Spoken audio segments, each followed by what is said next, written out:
মানুষ আসলে সহজে বদলায় না, যতক্ষণ না আঘাত এসে ভেতরটা ক্ষত বিক্ষত করে দেয়।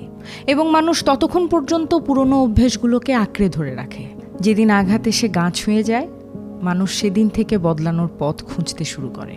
যে যত বেশি আঘাত সয়ে যায়, সে ততটাই ভিন্ন হতে শুরু করে। কারণ প্রত্যেক আঘাত মানুষকে শেখায় কে আপন আর কে পর। আর সেই সাথে খুব শক্ত করে শিখিয়ে যায় যে কোথায় দাঁড়াতে হবে আর কোথায় ভেঙে পড়তে নেই।